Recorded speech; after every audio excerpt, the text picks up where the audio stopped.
Hi, it's Sally Wagner. Welcome to High Frequency Mindset Podcast. And I'm very pleased to introduce our guest today, Mr. J. Welcome. Thank you, Sally. Thank you for your time. Appreciate it. Well, I appreciate that you're making time to be with us. I'm going to read your bio and then we'll talk. How about that? Sounds like a plan.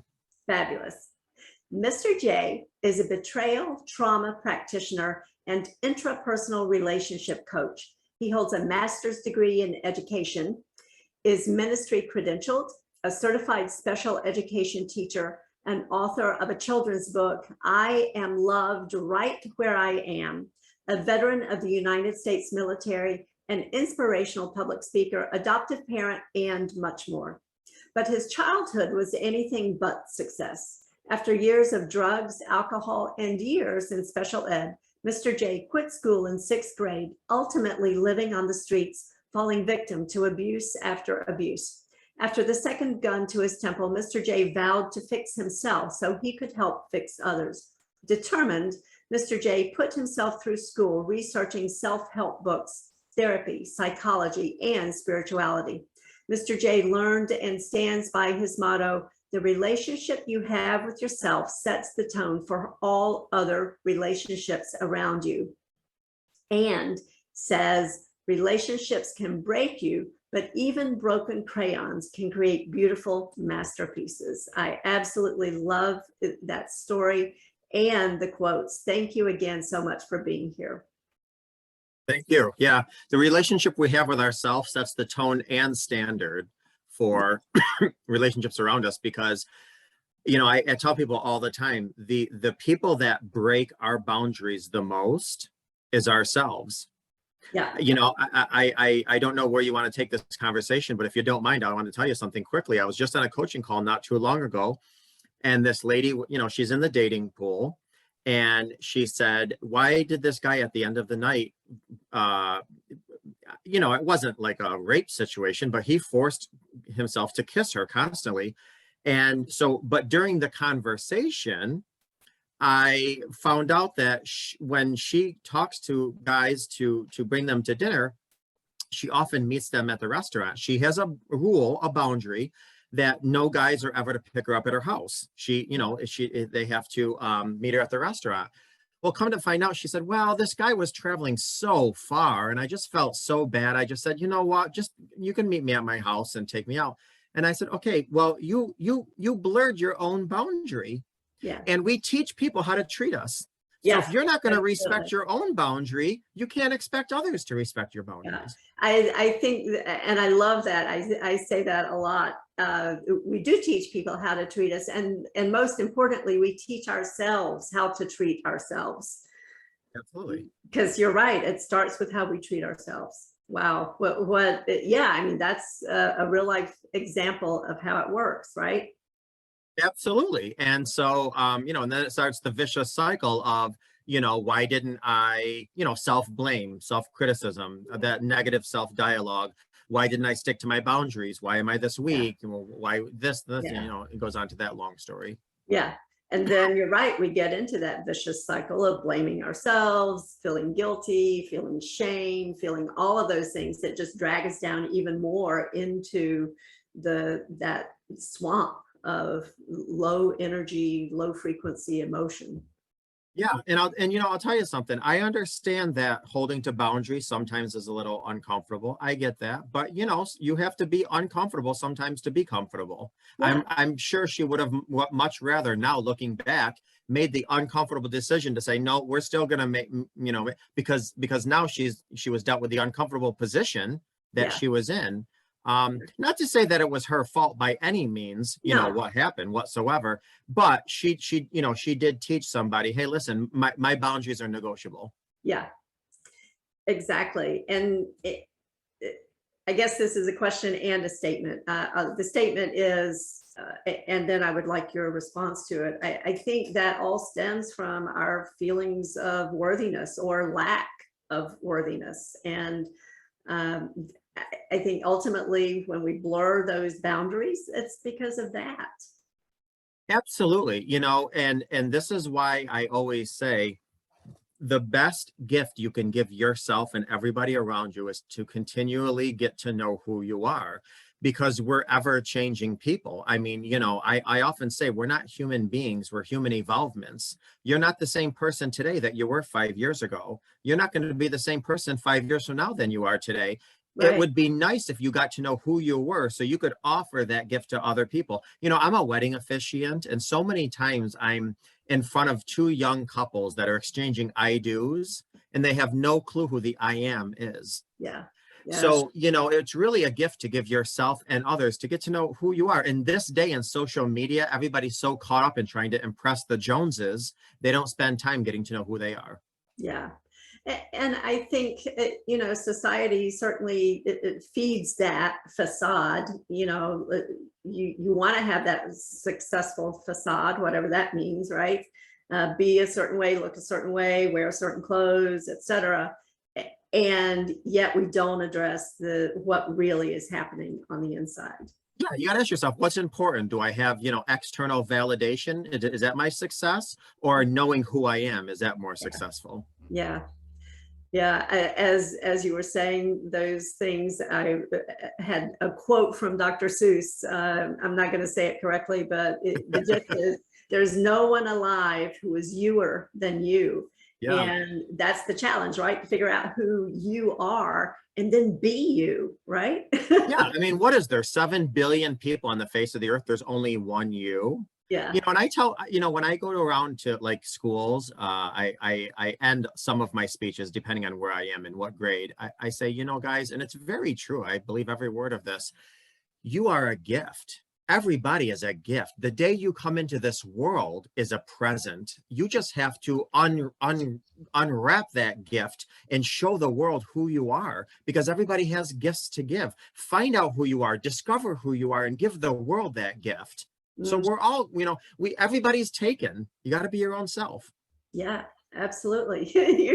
And yet I think the tragedy is that so many people try to be somebody else. They see somebody else who's successful or who is doing something that they want, and so they try to copy. And it's just a copy. It's not the original, right? And 9 times out of 10, the person that they're copying copied somebody else. Yeah. Yeah, you're absolutely right.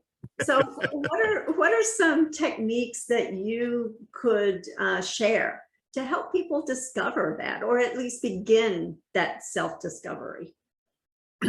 There's so many things, from even from a standard perspective. Getting to know your love language. There's the 5 love languages. Right. There's physical touch, and there's acts of service, and there's, kindness and whatever. And if people don't know their love language, it's an easy Google search. Get to know your attachment style. Do you have a secure attachment? Are you anxious? Are you avoidant? Are you fearful? Because this is how you're going to see the world. Yeah. I mean, Sally, even people that are left-handed versus right-handed, they view the world differently. Mm-hmm. Where on the hierarchy are you from your siblings? Are you a middle child, an older child, a younger child? Because you're going to have a different worldview from that perspective. So, what are your likes? What are your likes? Not because they were your parents' likes. What are your likes? Do you line more with the rationales of the Republican Party or the Democrat Party? Not because your parents did. What makes sense to you and your system? Now, this doesn't mean that you absolutely don't have to be negative to anybody around you, disrespectful to anybody around you, aggressive to anyone. Because if anything, we should be loving and kind and absolutely giving and forgiving and generous, but still stand true to who we are. But we can't do that unless we know who we are. Exactly. So, do you like long walks on the beach, or does sand turn you off? Yeah. And obviously, when we get into relationships, there is a lot of negotiation and compromise, there's no doubt, but there's a dance. You got to hold on to yourself while you're holding a space for your partner, and your partner has to hold on to who they are while they're holding a space for you. It's a dance of compromise and negotiation, but you never lose yourself in the process, because God forbid anything happen with that person, you're lost. Yeah, yeah. And that is truly what happens to a lot of people. You know, they lose a partner through death or divorce or separation or what, you know, whatever life Yeah, brings. They lose a job, they lose whatever, and suddenly they don't know who they are anymore because they didn't know who they were before. absolutely, absolutely. And um, the person you're with can be anything, but they can't be your everything. Yeah, You know, they can be your number one, but they can't be your only one. yeah, yeah. That's so true. And I think again, that's a tragedy for a lot of people that they invest everything in that one person, that one job, that one role in life, you know. And we're so much more than that. Yeah, I That's tell people all the time, you know, listen, I equate us all to like little birds. It's wonderful when we get married, when we're in a long time relationship, when we like someone, they should be our sturdy branch. We should land on them and feel safe and feel comfortable and feel supportive and feel like they got us and they know us. But don't ever give up the power of your wings, because if that right. branch gives out, you got to keep yourself afloat. Absolutely. Yeah. Yeah, and that really it involves a lot of questioning. And you hit on a couple of these, you know, why is something important to us? Is it because somebody told us? You know, do I like this because my family liked it, or is it because it's important to me? And those are such important questions. You know, I recall, I won't belabor it, but a conversation with somebody, and she was considering a new car. And she was like, no, I'm not sure I really want a new car. You know, I like my car. I don't really look forward to new payments. And she was sharing that story with a colleague, and the person was like, of course you want that new BMW because you're worth it. And the person I was talking to said, I know I'm worth it, but I just don't want it, you know? So it's like, it was more important to the other person than it was to her.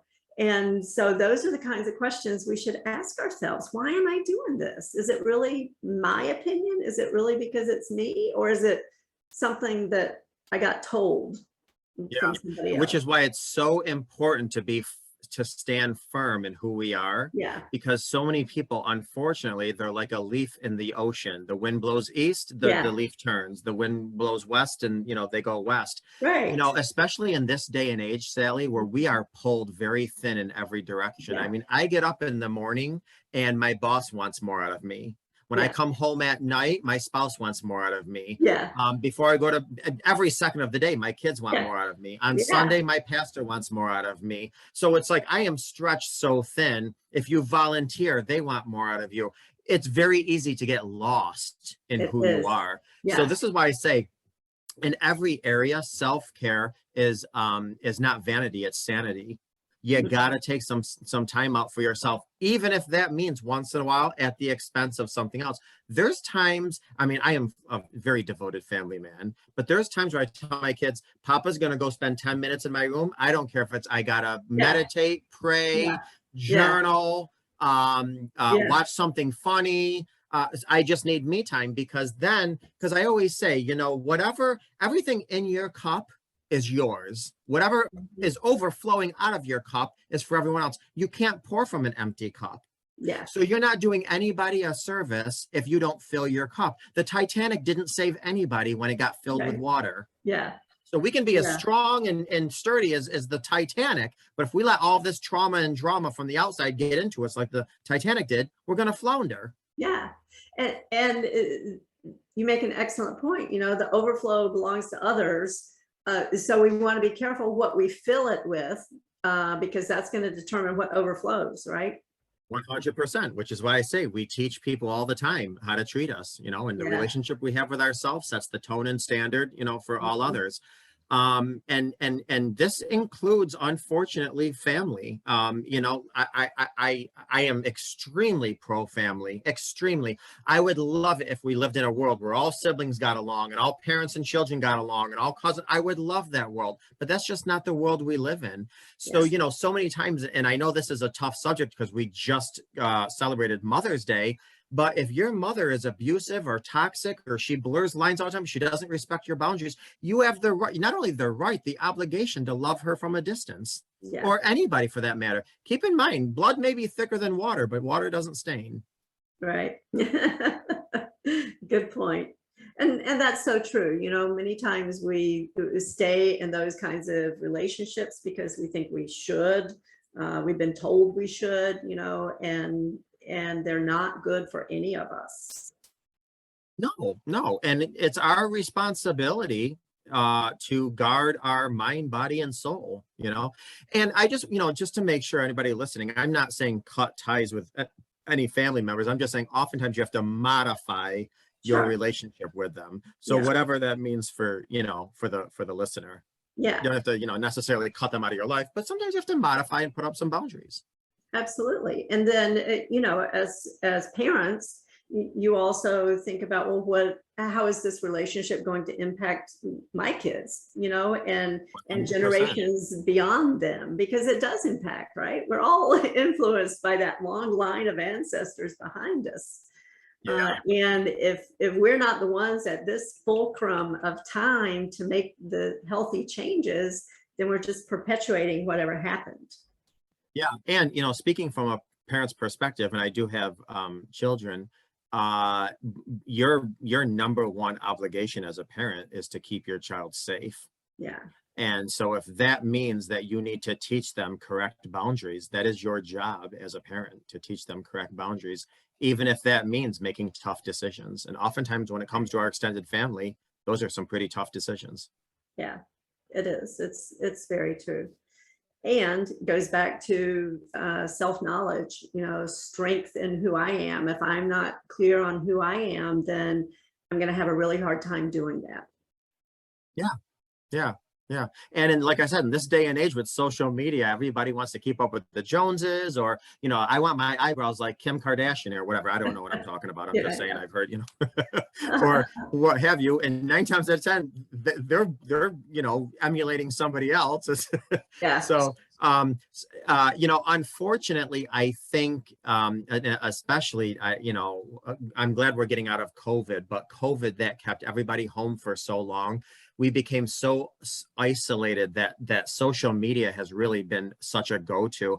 The last study that I read, the average teen spends 9 hours a day on social media. That's Oh, more than a third of your day wow. on social media, disconnecting from those around you. And the problem with a lot of teens, and I don't want to offend anybody, I don't want to paint a broad brush, adults can look at social media and say, yeah, that's not how you eat dinner every day, spare me. Or yeah, that's not how clean your house is every day, spare me. Yeah. But a teen, they look at things and all of a sudden it goes directly to the heart of who they are. Oh my God, I got to get this product to get rid of my zits so I can meet the person of my dreams, or I got to lose this amount of weight, or I got to do that. It's like that goes right to them, and they personalize things. I mean, even adults can personalize things, don't get me wrong, but there's just a little bit more of, you know, perspective and maturity and context there. So I think social media, it is wonderful if you let it work for you, but if not, it'll definitely work the teen. And this is why, in my opinion, depression, one of the big reasons depression has skyrocketed during COVID. Yeah. Certainly we see those statistics played out in recent reports, you know, about sadly, drug abuse, drug overdoses, deaths, Absolutely. suicide. Suicides. Yeah. Yeah. It's so sad. So as I was introducing you and reading your bio, wow, what an amazing story you have personally. Well, you know something, I'll tell you what, some of the best wisdom is born from pain. Yeah. So I don't like the disruptions of my life, but I love the destination. Yeah. Yeah. And I think that's true for a lot of us who've experienced traumas in various ways. And when we glean the wisdom and the learnings from it, it's such a powerful force in our lives. If you do the work and heal from it, Yeah. because you know, as a trauma practitioner, there are people I talk to that, Sally, are 20 and 30 years Oh, out of yeah. their abuse, out of their dysfunction, out of their trauma, out of their betrayal, and they're still holding on to it like it Yeah. was yesterday. Yeah. So if you do the work, certainly those tears can transform. Yeah. That pain can certainly become your passion. But it's like a kink in your body. If you don't need that kink out and get rid of it, Mhm. it's just going to come out in other areas. So, Yeah. I mean, if you do the work, absolutely, you can go from, grief to growth. Yeah. And that is key. You have to do the work. You can't just wait for time to pass, because clearly time doesn't heal, right? It's how we use that time that either heals or doesn't heal. And I work with people on trauma as well, with trauma aware modalities. And I think there are a lot of coaches out there who don't have that awareness that you have, that I have, and they can do a lot of harm for people, because if you miss how trauma presents, then there may be a tendency for the coach to blame the client. Oh, absolutely. I mean, there's treatment. I have a couple clients right now that came to me because of treatment trauma. Yeah. And, one of the things that, I just want to say this too. Hopefully I'm not digressing. I want to say, as a spiritual man, I am very, very pro whatever spirituality anybody goes into. But I also warn people, be very careful going to your religious leaders with trauma, because without question, they're well-intended. But if you go see somebody who's not trauma informed, it can do you a lot more harm than Yeah. good. So absolutely, without question. Listen, do I respect every pastor, preacher, father out there? 100%. Do I respect every, well, not the ones that blur lines and things like that. I don't, but don't get me wrong. But do I respect counselors and therapists and psychologists? Absolutely. But if you have trauma, you got to go to somebody who's trauma informed. Yeah. Yeah, because it's very different. It presents differently.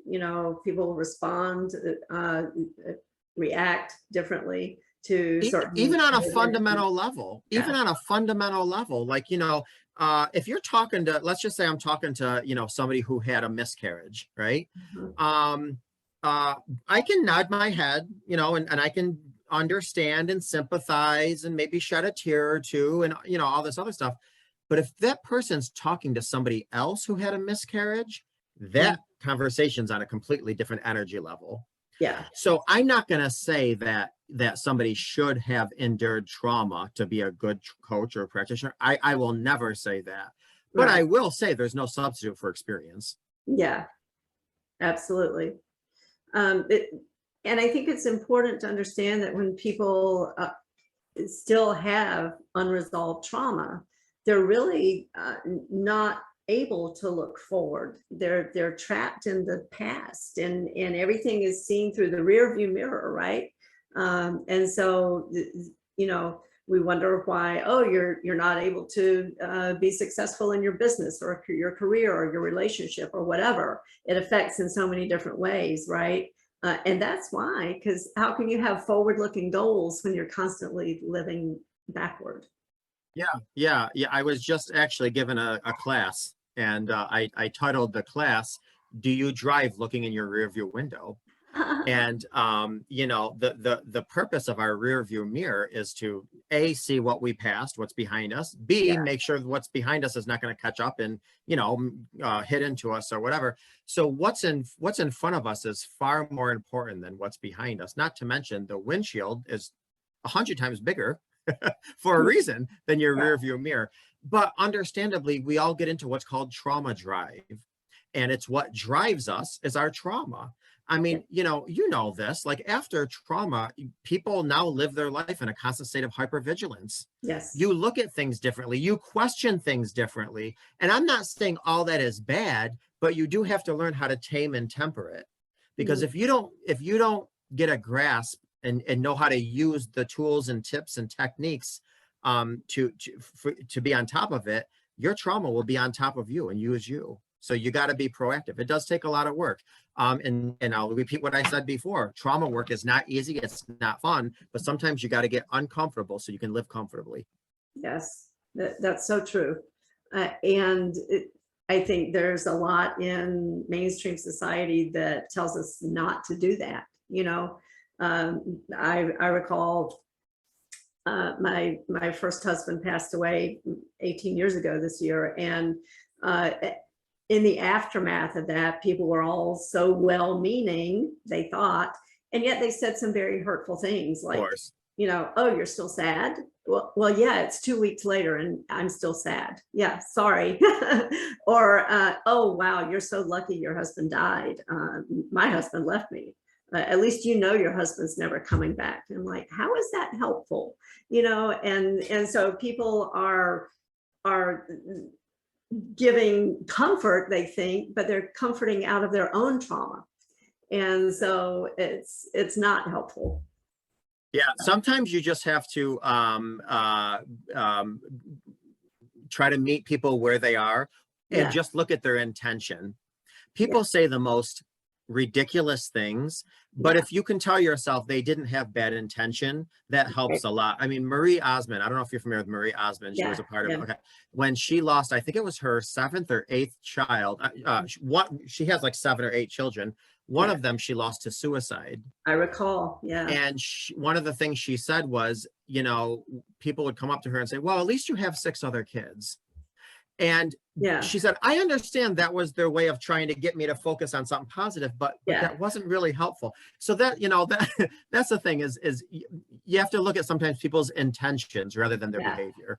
Yeah, I know. And yet it's hard, right? Of course it is. Yeah. I mean, which is why I say you can't control or change anyone outside you. You can only, control and change inside. So, I just lost a dad a few months ago. And when people came to the funeral, a lot of them had some tremendous wise wisdom, and other people were like, well, you had him for, a good 40 years. So it's like, okay, so you have to, again, say, okay, I understand what your intention is, and it's all, and sometimes people just don't know what to say, and I understand that. It's a very awkward time, and you're right. We don't know what to say. We don't feel comfortable with it, so we're not comfortable saying anything. And sometimes all you want is somebody to just go, "Yeah, this really sucks."